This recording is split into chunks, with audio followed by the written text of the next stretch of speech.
Assalamualaikum warahmatullahi wabarakatuh. Innal hamdalillah nahmaduhu wa nasta'inuhu wa nastaghfiruh wa na'udzu billahi min syururi anfusina wa min sayyiati a'malina. Man yahdihillahu fala mudhillalah wa man yudlil fala hadiyalah. Ashhadu an la ilaha illallah wahdahu la syarika lah wa ashhadu anna Muhammadan abduhu wa rasuluh sallallahu alaihi wa ala alihi wa sahbihi ajma'in wa man tabi'ahum bi ihsanin ila yaumiddin, amma ba'd. Hadirin wal hadirat, para bapak, para ibu, saudara-saudari sekalian yang semoga selalu dirahmati dan diberkahi oleh Allah Subhanahu wa taala.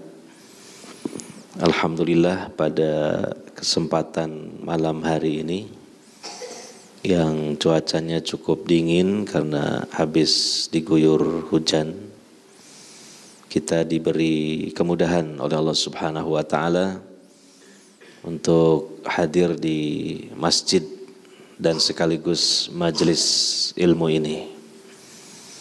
Mari kita berusaha sebagai seorang muslim dalam hidup ini untuk terus melazimi masjid, ya, untuk rindu dan selalu hadir di masjid, melaksanakan sholat fardu 5 waktu berjamaah.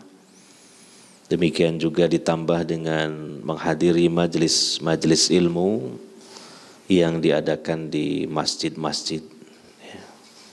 Karena ini suatu amalan yang saya katakan hebat, amalan yang agung.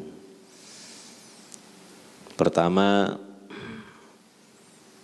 di dunia seseorang yang dia senantiasa melazimi masjid, dia memakmurkan masjid, maka Allah Subhanahu wa taala akan menjaga Islam dan imannya.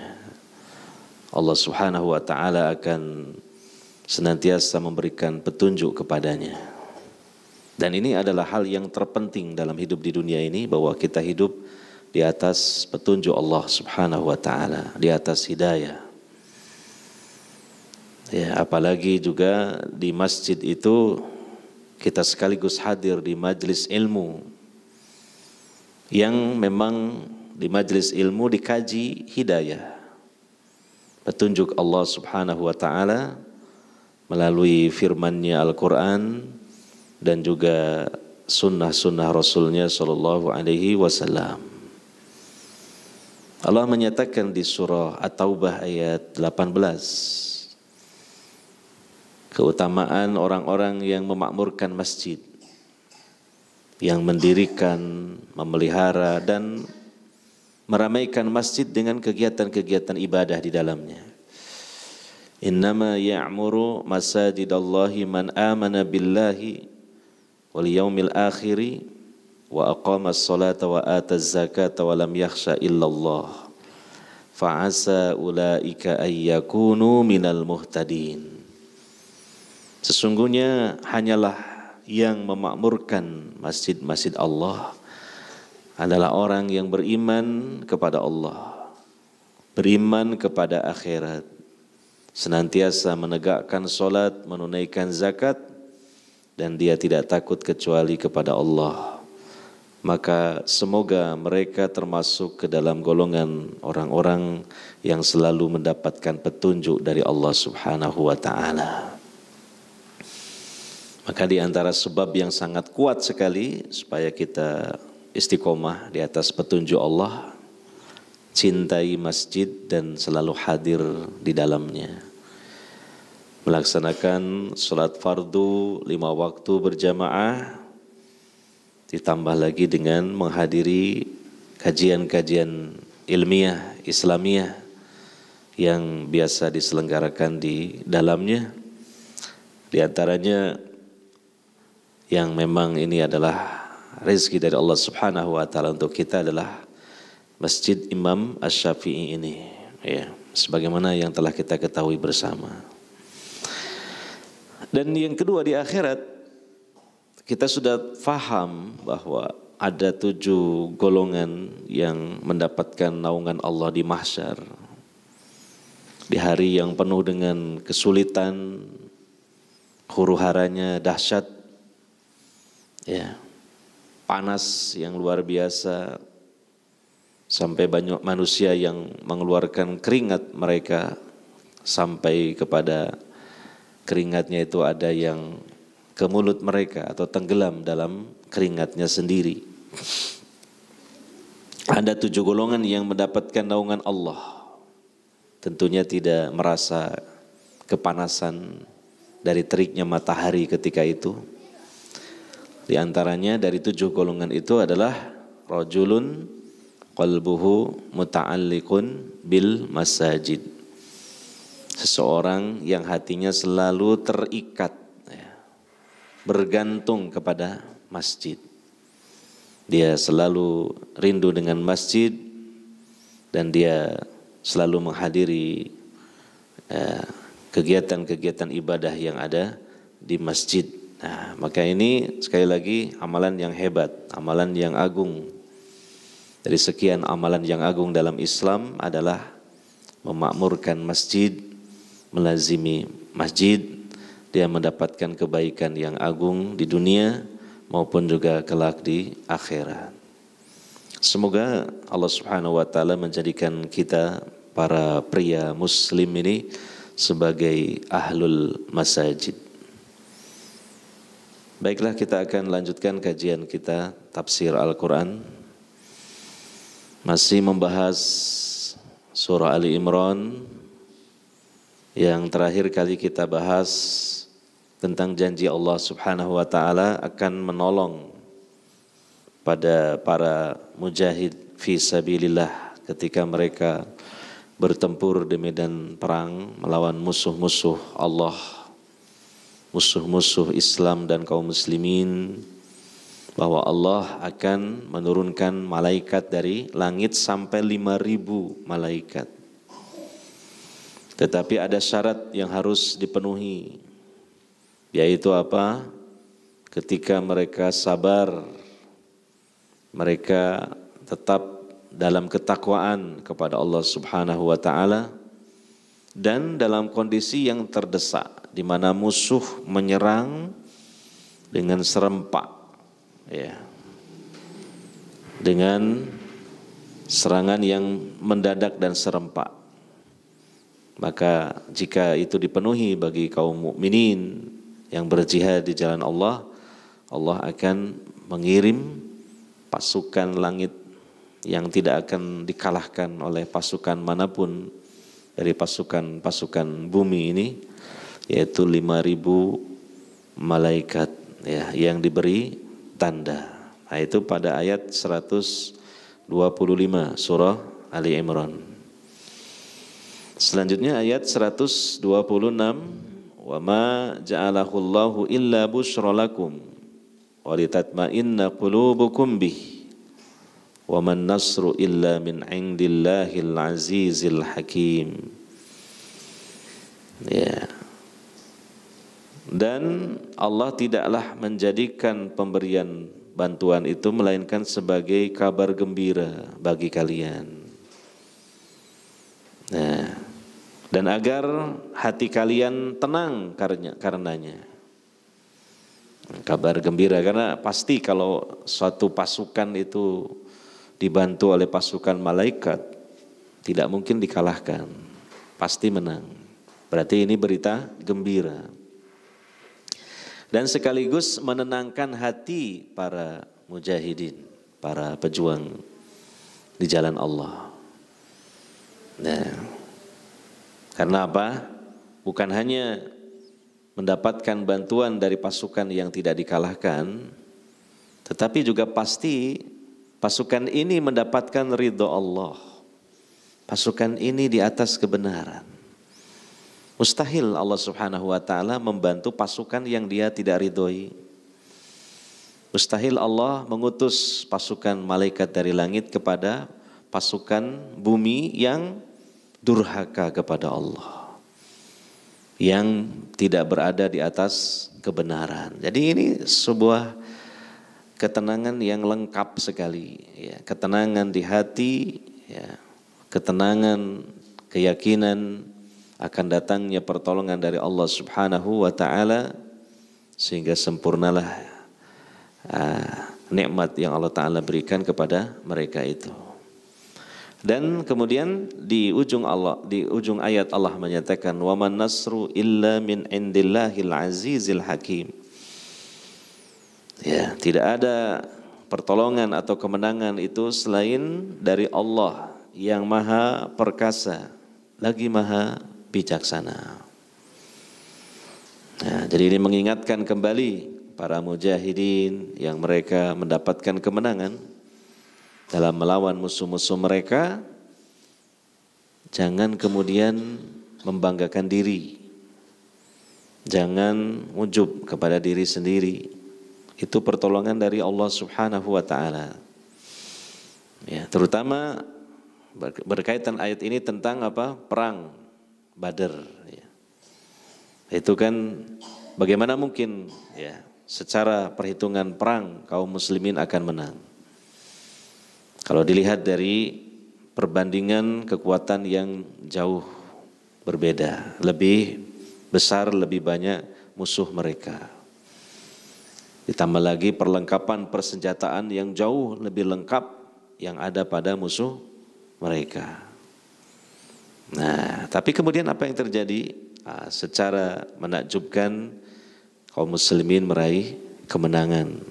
Ya, maka itu tiada lain adalah pertolongan dari Allah Subhanahu wa taala. Demikian juga selanjutnya pada generasi kaum muslimin yang berjuang di jalan Allah. Manakala mereka mendapatkan kemenangan, maka jangan lupa itu adalah nikmat dari Allah Subhanahu wa taala yang wajib disyukuri. Ya, artinya disandarkan kenikmatan tersebut kepada yang memberi, yaitu Allah Subhanahu wa taala. Menyebut dengan lisan ucapan pujian dan sanjungan kepada Allah yang memberi. Di antaranya mengucapkan tahmid, ya, mengucapkan alhamdulillah. Ya. Kemudian juga kemenangan tersebut ya bukan untuk membangga-banggakan diri. Kemenangan tersebut adalah bagian dari sebab ya tersebarnya agama Allah, ya, semakin lapang dan lempangnya jalan dakwah, ya kan. Kaum muslimin juga semakin tenang di dalam mempelajari Islam dan juga di dalam mengamalkannya. Kaum muslimin semakin tenang dan leluasa dalam beribadah kepada Allah Subhanahu wa taala. Itulah hakikat syukur yang benar terhadap nikmat dari Allah Subhanahu wa taala. Dan Allah menyebut pada ujung ayat tersebut dua namanya dari Al-Asmaul Husna, yaitu Al-Aziz dan Al-Hakim. Ya, memang ini sesuai ya, dengan isi dari ayat tersebut. Bahwa siapa yang mengalahkan musuh-musuh kaum muslimin? Allah Subhanahu wa taala dengan pertolongannya. Dan tidak bisa dikalahkan. Maka ini menunjukkan maha perkasanya Allah Subhanahu wa taala, bahwa Dia tidak lemah. Dia mengalahkan siapa saja yang Dia inginkan untuk dikalahkan. Ya. Dan Dia maha bijaksana, Al-Hakim. Ya, bentuk kebijaksanaannya adalah apa? Dia memenangkan kebenaran dan para pengikutnya. Betapapun kebatilan dan para pengikutnya itu besar dalam pandangan manusia. Ya, betapapun para pendukung kebatilan itu jumlahnya banyak. Ya, tetapi pasti ya dengan hikmah kebijaksanaan Allah Subhanahu wa taala, Allah akan memenangkan agamanya. Itu sudah merupakan janji dari Allah Subhanahu wa taala. Liyudhhirahu 'alad dini kullih walau karihal musyrikun, ya, atau walau karihal kafirun. Ya. Allah yang akan memenangkan agamanya, ya, sekalipun orang-orang kafir itu tidak menyukainya. Ya, kemudian juga hikmah dari kemenangan tersebut apa? Di ayat 127, liyaqta'a tarafan minal ladzina kafaru aw yakbitahum fayanqalibu khaibin. Allah menolong kalian dalam perang Badar, memberikan bantuan ya, untuk membinasakan segolongan orang-orang kafir atau untuk menjadikan mereka hina sehingga mereka kembali tanpa memperoleh sesuatu apapun. Nah ini ya, jadi melemahkan orang-orang kafir. Nah, sebagian mereka dimatikan oleh Allah Subhanahu Wa Taala dengan sebab terbunuh di medan perang tersebut. Ya. Menghinakan mereka ya, dengan mendapatkan kekalahan. Sebab mereka kemudian menjadi tawanan. Ya. Harta mereka juga diambil sebagai ghanimah, rampasan perang. Nah, ini hikmahnya adanya ghanimah itu juga untuk melemahkan kekuatan musuh-musuh kaum muslimin. Ya, dan ini memang termasuk dari khasais an-Nabi sallallahu alaihi wasallam. Kekhususan Nabi sallallahu alaihi wasallam yang tidak diperoleh oleh nabi-nabi sebelum beliau. Yaitu ketika Nabi Muhammad SAW dan kaum mukminin berperang di jalan Allah, kemudian meraih kemenangan, maka mereka berhak untuk mengambil, halal bagi mereka mengambil harta yang dibawa oleh pasukan musuh, menjadi apa yang disebut dengan istilahnya ghanimah, rampasan perang, harta rampasan perang. Dan itu dibagi-bagi. Ya, dibagi-bagi, ada aturannya menurut aturan Allah Subhanahu wa Ta'ala. Ya, seperlimanya untuk Allah, untuk fakir miskin dan yang lain. Sisanya untuk pasukan kaum muslimin. Ya, sesuai dengan jasa mereka masing-masing. Nah, kalau dalam syariat nabi-nabi terdahulu tidak ada ghanimah itu, tidak ada. Artinya tidaklah ghanimah itu diambil, dimiliki. Jadi kalau nabi-nabi terdahulu perang, kemudian menang, ya, harta yang dibawa oleh musuh mereka itu diambil, dikumpulkan, tapi tidak dimiliki. Dikumpulkan, kemudian apa? Allah Subhanahu wa Ta'ala mengirim api dari langit, menyambar dan melalap habis harta rampasan yang sudah dikumpulkan itu. Gitu. Dalam kitab Riyadhus Shalihin kan ada. Ya, tentang bab muraqabah, tentang ya kisah seorang nabi deh, yang singkatnya kemudian menang, diberi kemenangan, ya. Kemudian dikumpulkan harta rampasan perang, ternyata tidaklah api datang menyambar, berarti ada sesuatu, ada gulul, ada harta rampasan perang ini yang dikorupsi, diambil oleh anggota pasukan nabi ini. Gitu. Ya, akhirnya kemudian dikumpulkanlah, ya. Nah, setiap kabilah pemimpin-pemimpinnya saja diwakili, kemudian disalami oleh Nabi ini, ya. Kemudian yang tidak bisa lepas itu berarti pada anggota kabilah itu ada orang yang berkhianat mengambil harta rampasan perang. Kemudian akhirnya satu persatu disalami hingga sampailah pada seseorang yang ketemulah orang itu, ya, dia memang mengambil, ya, dia mengeluarkan dari kantongnya, ya, logam mulia, emas sebesar kepala sapi. Jadi korupsinya banyak sekali. Ambil emas sebesar apa? Kepala sapi. Ketahuan, ya, akhirnya diambil, kemudian dikumpulkan dengan harta yang lain. Maka setelah itu barulah api datang menyambar dan melalap habis harta rampasan perang yang sudah dikumpulkan itu. Jadi tidak dimiliki, tidak dinikmati. Ludes, dilalap api dari langit. Ya itu juga memang melemahkan musuh karena hartanya kan diambil. Tapi kan sisi lain tidak dimanfaatkan oleh pasukan muslimin. Maka sebuah kenikmatan dari Allah Subhanahu wa Ta'ala untuk Nabi Muhammad SAW dan kaum muslimin yang menjadi umat beliau.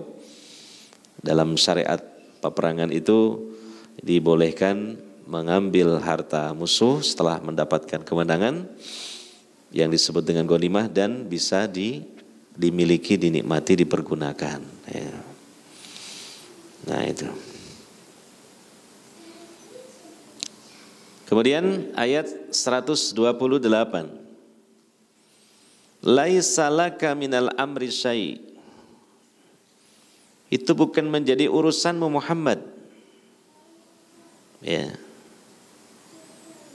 Au yatuba alaihim au yu'adzibahum fa innahum dzalimun. Ya. Apakah Allah menerima taubat mereka atau Allah menyiksa mereka? Karena sesungguhnya mereka orang-orang yang zalim. Nah, berkaitan ayat ini ada sabab nuzulil ayat. Artinya ada yang menjadi sebab yang melatar belakangi Allah Subhanahu wa taala berfirman pada ayat 128 ini. Ini semacam teguran Allah Subhanahu wa taala untuk Nabi sallallahu alaihi wasallam. Apa yang beliau lakukan sehingga Allah menegurnya? Maka dalam perang Uhud itu kan kaum muslimin juga menderita kerugian walaupun tidak disebut kekalahan karena tidak jelas siapa yang menang dan kalah. Tapi kaum muslimin mendapatkan kerugian hingga Nabi sallallahu alaihi wasallam terkepung oleh musuh dan kemudian mereka menyerang Nabi hingga Nabi mendapatkan luka yang cukup parah. Ya. Nah, dalam hadis disebutkan Nabi SAW ketika mendapatkan luka bahkan di wajah beliau, ya, ada besi dari penutup kepala beliau yang menancap di kening beliau, di pelipis beliau, semacam rantai besi yang menancap karena terkena hantaman pukulan musuh. Kemudian juga ada gigi Nabi yang patah karena terkena pukulan, ya, dan darah keluar banyak dari wajah Nabi SAW. Ini kan kondisinya parah sekali, ya. Apalagi wajah, mengenai wajah bisa kita bayangkan, ya, bukan musibah yang kecil ini, ya. Sampai besi yang menancap di kening ini cukup dalam, lalu dicabut oleh Abu Ubaidah, ya, sahabat Nabi SAW, Ibnul Jarrah, ya, Amir Ibnul Jarrah Abu Ubaidah, karena beliau tidak ingin lebih menyakiti Nabi SAW, artinya ingin mencabut dengan lembut, dicabut dengan giginya, digigit hingga giginya Abu Ubaidah ini juga terlepas. Ini menjadi kenang-kenangan tersendiri bagi Abu Ubaidah, giginya copot gara-gara mengambil besi yang menancap di pelipis Nabi SAW dalam perang Uhud itu. Hingga pantas sajalah Abu Ubaidah ini termasuk dari salah satu dari 10 sahabat yang dijamin masuk surga itu. Nah, kemudian apa? Nabi SAW mengusap darah yang mengucur dari wajah beliau. Lalu beliau mengatakan, kaifa yuflihu qaumun sajjau nabiyahum. Bagaimana akan beruntung satu kaum yang mana mereka telah melukai nabi mereka. Nah, itu. Nah, ini satu riwayat. Riwayat yang lain dalam Sahih Al-Bukhari bahwa Nabi SAW, ya, setelah peristiwa perang Uhud itu beliau melakukan kunut nazilah di sholat subuh. Di rakaat kedua, ya, setelah ruku, setelah i'tidal, beliau mengangkat kedua tangan dan mendoakan keburukan bagi sebagian tokoh-tokoh musyrikin. Ya. Dan Nabi menyebut langsung nama-nama itu. Di antaranya Safwan bin Umayyah, Al-Harith ibnu Hisham, Abu Sufyan ibni Harab, ya, Suhail bin Amr, ini disebut namanya supaya mereka itu mendapatkan laknat Allah, supaya mereka itu mendapatkan adab Allah. Nah, maka Allah menegur gitu. Ya, kan? Ya, artinya kan ada tindakan perbuatan Nabi itu kan juga berdasarkan ijtihad Nabi, sedikit sekali. Ini kalau dibahas ada sebagian yang ya ada ijtihad dari Nabi sallallahu alaihi wasallam. Tapi ijtihad itu tentu tidak dibiarkan oleh Allah begitu saja. Kalau benar, maka Allah membiarkan. Menunjukkan Allah menyetujui. Kalau salah, keliru, Allah pasti akan tegur. Jadi bukan berdasarkan wahyu dari Allah, ini ijtihad. Karena kalau berdasarkan wahyu nggak mungkin keliru. Tidak mungkin keliru. Nabi berijtihad. Nah, ini saatnya untuk mendoakan keburukan bagi tokoh-tokoh musyrikin ini. Supaya Allah timpakan keburukan untuk mereka. Nabi kunut nazilah. Di sholat subuh waktu itu. Dan kunut nazilah kan disyariatkan ya sampai hari kiamat, tidak dihapus. Ada sebagian orang menyangka ayat ini menghapus syariat kunut nazilah. Keliru. Ayat ini bukan menghapus kunut nazilahnya, tapi Allah menegur Nabi sallallahu alaihi wasallam melakukan kunut nazilah dengan mendoakan doa jelek untuk beberapa tokoh musyrikin. Itu yang ditegur oleh Allah. Bukanlah Allah memberhentikan Nabi untuk melaksanakan kunut nazilahnya sehingga tidak disyariatkan kunut nazilah. Tidak, kunut nazilah disyariatkan. Nazilah artinya ketika ada satu kejadian yang menimpa kaum muslimin, mungkin malapetaka, mungkin dizolimi oleh musuh mereka, itu namanya nazilah.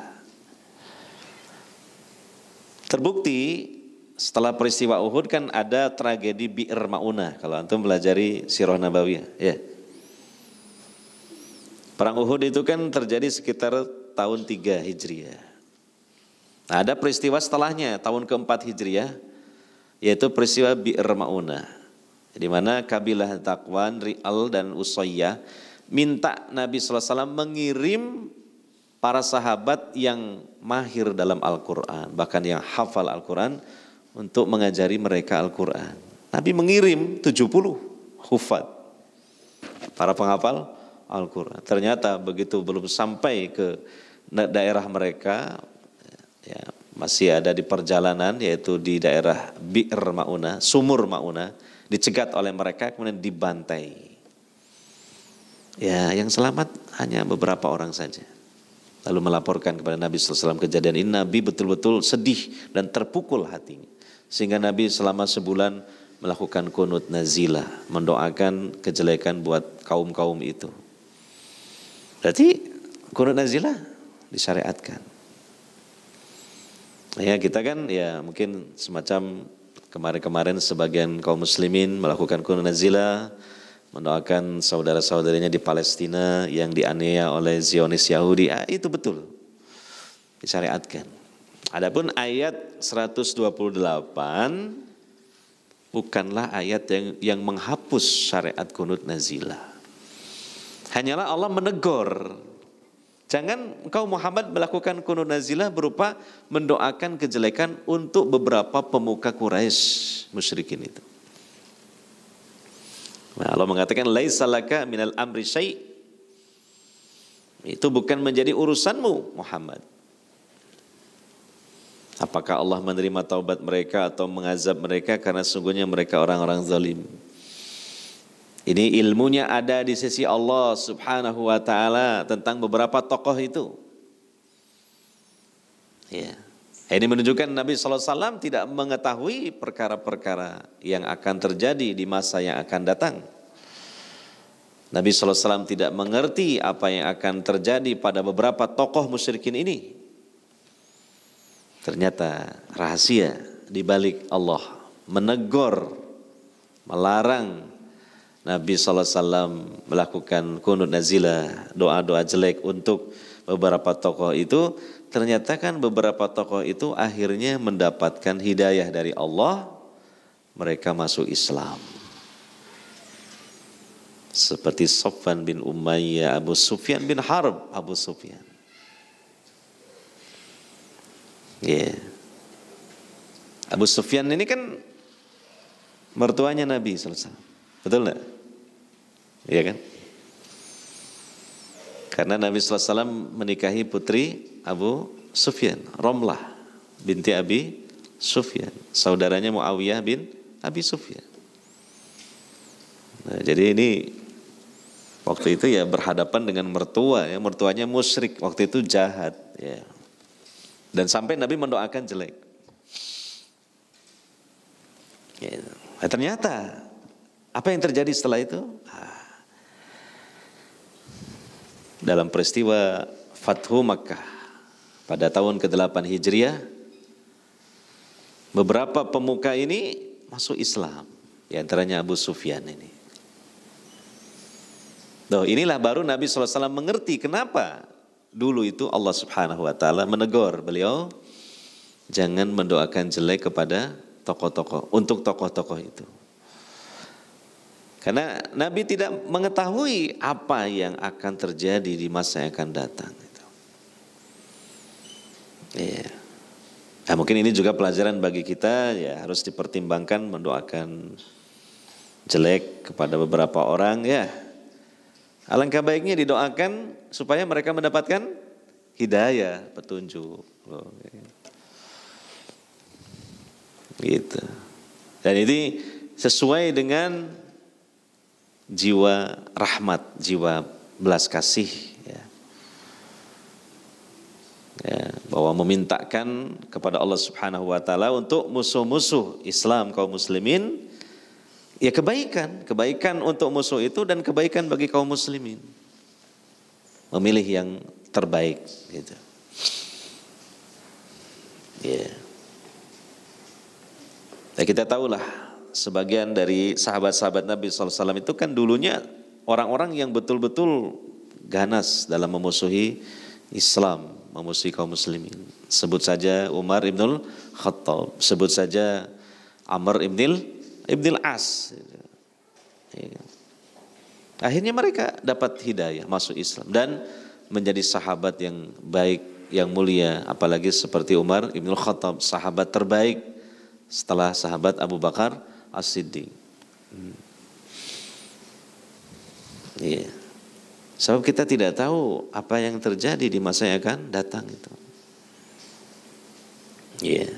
Bahkan dengan sebab masuknya Umar bin Khattab kepada Islam, ini betul-betul menambah kekuatan bagi kaum muslimin ketika itu, dan betul-betul pukulan yang sangat keras sekali bagi orang-orang musyrikin Quraisy. Hingga sampai sekelompok sahabat yang waktu itu sementara hijrah ke Habasyah, mereka pulang lagi ke Mekah setelah mendengar berita apa? Umar bin Khattab masuk Islam. Dari singa Mekah ternyata masuk Islam. Singanya berbalik, malah menghadang kaum musyrikin.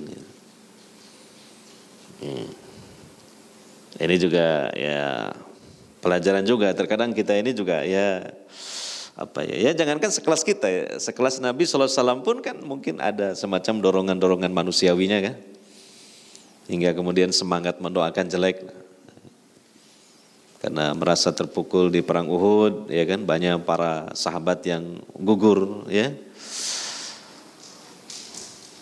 Ada dorongan-dorongan manusiawi dalam diri Nabi SAW, akhirnya mendoakan kejelekan untuk para pemuka musyrikin Quraisy yang terlibat dalam perang Uhud itu. Ternyata ditegur oleh Allah Subhanahu wa Ta'ala. Ya, mungkin kita ini juga ya harus belajar untuk bisa meneladani dari peristiwa ini, ya, mengambil ibrah dan hikmah. Ya, ada kalanya mungkin terbawa emosi, tapi setelah itu hendaknya berpikir ulang dengan kepala dingin, hati yang tenang, ya. Lalu mengambil sikap yang terbaik dari segala sikap yang ada, gitu.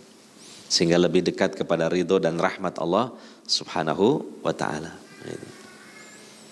gitu.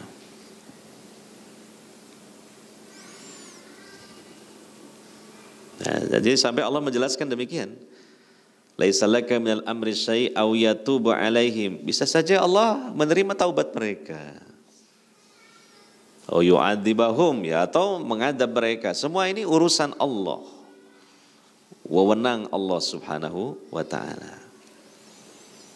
Gitu. Nah, kita tidak tahu apa yang terjadi di masa yang akan datang gitu.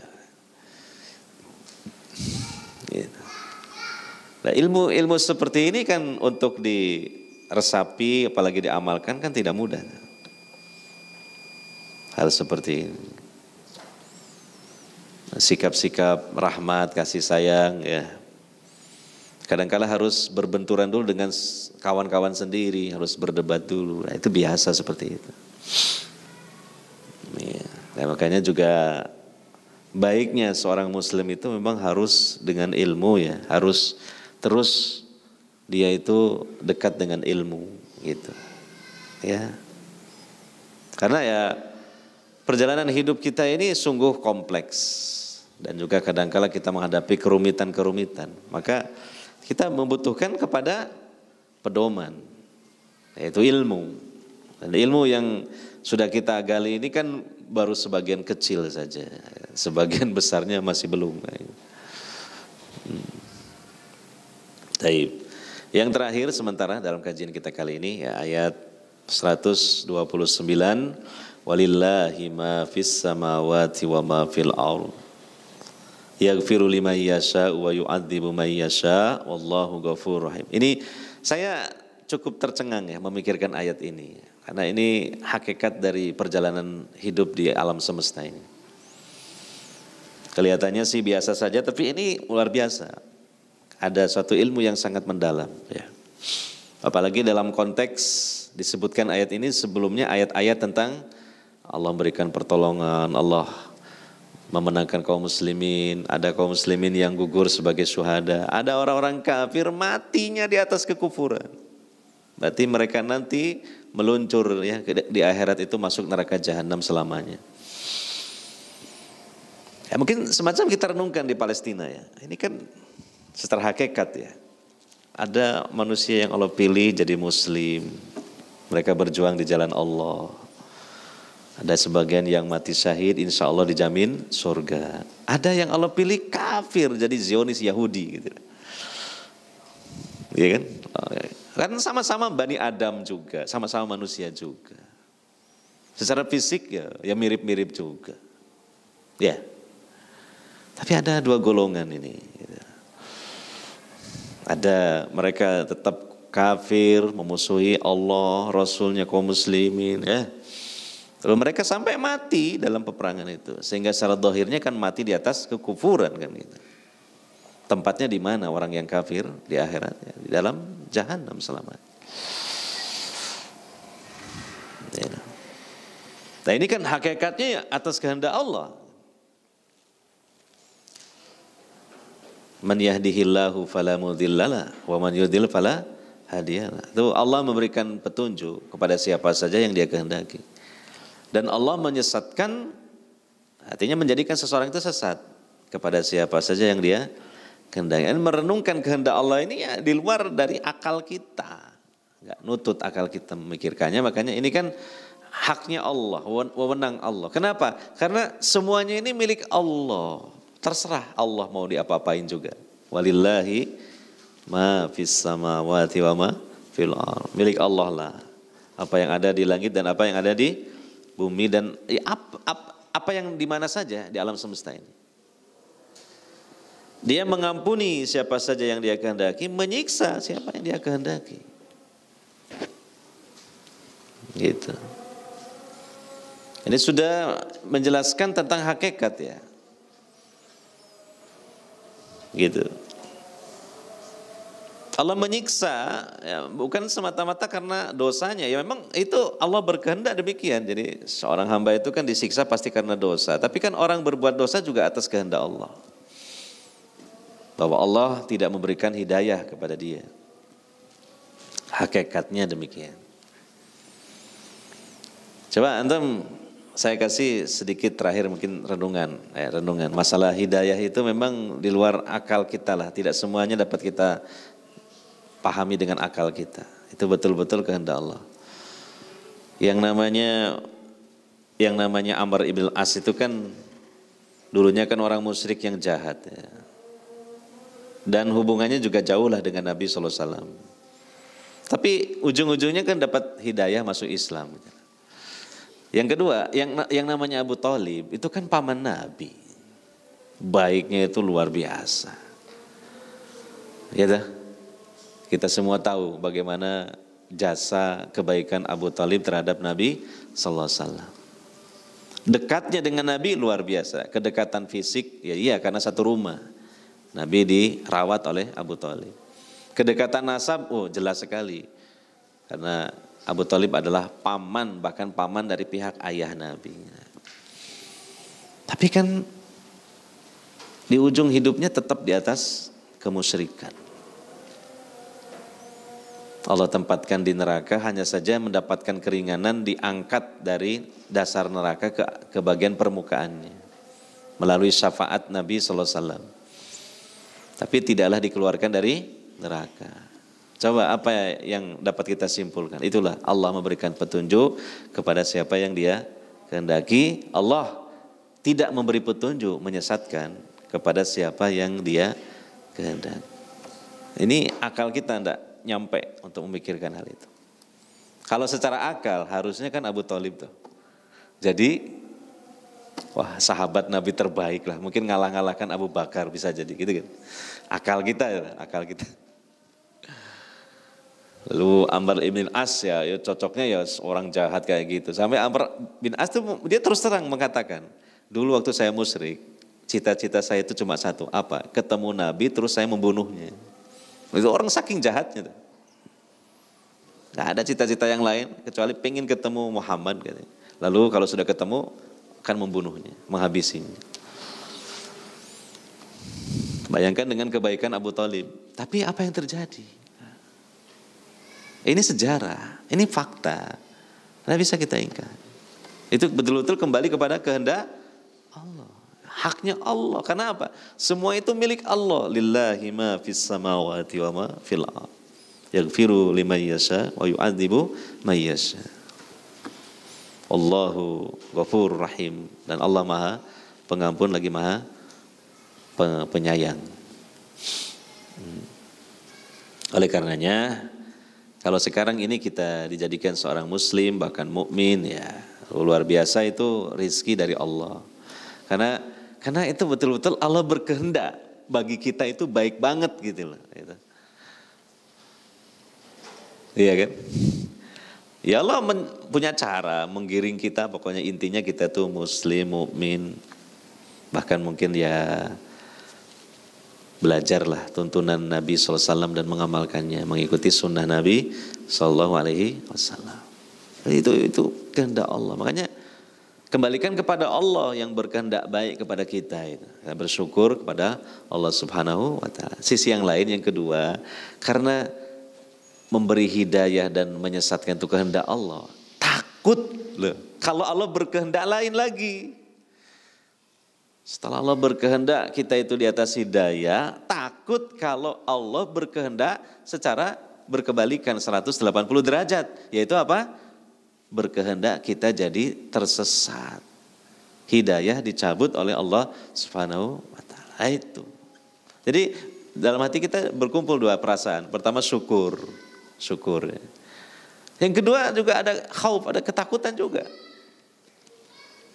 Karena sekarang kita di atas hidayah misalnya, itu enggak menjamin akan seterusnya. Apa yang akan terjadi menimpa kita di masa yang akan datang, kita enggak tahu. Enggak tahu betul. Ya, kadang-kadang enggak ada sebab orang bisa meninggalkan hidayah. Karena apa? Dia merasa bosan. Bisa saja. Ada orang meninggalkan hidayah perlahan-lahan karena bosan. Contoh, dulu suka ngaji tafsir Quran, sekarang nggak suka. Itu kan perlahan-lahan meninggalkan hidayah, perlahan-lahan, walaupun belum total. Contohnya, dulu seneng ngaji, sekarang males, bosan. Nah itu kan meninggalkan hidayah perlahan-lahan juga. Bahkan ada lagi yang lebih parah lagi, orang sudah mulai meninggalkan sholat fardu 5 waktu, jadi mut-mutan lah gitu. Padahal dulunya Masya Allah dia takut sekali kalau sampai meninggalkan sholat. Bahkan jangankan itu, telat saja sholat jamaah dia merasa takut. Nah, berarti kan itu ada perubahan dalam kehendak Allah. Hati-hati di sini. Makanya ya ini banyak-banyak berdoa kepada Allah Subhanahu wa taala dengan menghinakan diri kita, merendahkan diri kita. Jangan ada kesombongan dan ujub kepada diri sendiri atas kebaikan-kebaikan yang sekarang ini Allah berikan kepada kita. Karena ujub itu bentuk dari kufur nikmat. Ujub itu salah satu bentuk kufur nikmat. Sedangkan kenikmatan kalau dikufuri, ya bisa jadi Allah mencabutnya kembali. La in syakartum la azidannakum wa la in kafartum inna adzabi lasyadid. Begitu. Coba kita renungkan itu ya, takutlah. Justru ketakutan kita itu semakin lama semakin besar harusnya. Kalau hidayah ini dicabut oleh Allah Subhanahu wa taala, karena semakin lama kita semakin dekat dengan waktunya nyawa kita dicabut oleh Allah Subhanahu wa taala. Gitu. Kalau boleh dipilih dulu santai-santai, sekarang giat ibadah itu lebih baik. Daripada dulu giat ibadah sekarang santai-santai. Kalau boleh milih. Ya syukur-syukur tetaplah semangat dari dulu sampai sekarang dan sampai seterusnya. Tapi kalau boleh milih pilihan tadi itu mending dulu nggak semangat ibadah, semakin lama tambah semangat. Semakin dekat dengan kematian tambah semangat. Kan gitu, gitu? Ya, itu pikir itu. Nah ini ya, jadi kita harus banyak muhasabah dirilah dan ya banyak istighfar pada Allah Subhanahu wa taala. Nah, mungkin pengaruh-pengaruh dosa-dosa ini kan menghancurkan kebaikan-kebaikan kita juga dari sisi semangatnya mungkin ya. Gitu. Jadi kita perlu selalu restart ulang, ibarat HP itu ya. Di restart ulang karena kalau sudah kebanyakan maksiat ini ya kayak di aplikasi HP itu kan jadi lemot gitu ya, jadi lemot. Perlu di restart ulang ya, dengan muhasabah diri, dengan istighfar dan inabah ilallah, kembali lagi kepada Allah Subhanahu wa taala. Ya, jadi ini ya ayat 129 luar biasa ya, mendalam sekali ya.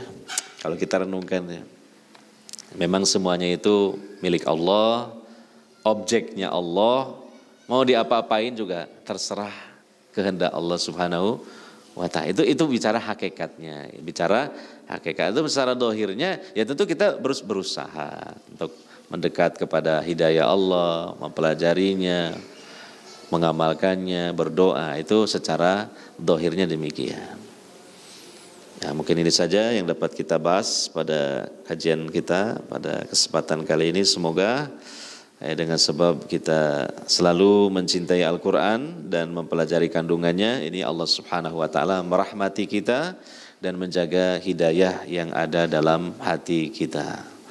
Subhanakallahumma wa bihamdika asyhadu an la ilaha illa anta astaghfiruka wa atubu ilaik. Wassalamualaikum warahmatullahi wabarakatuh.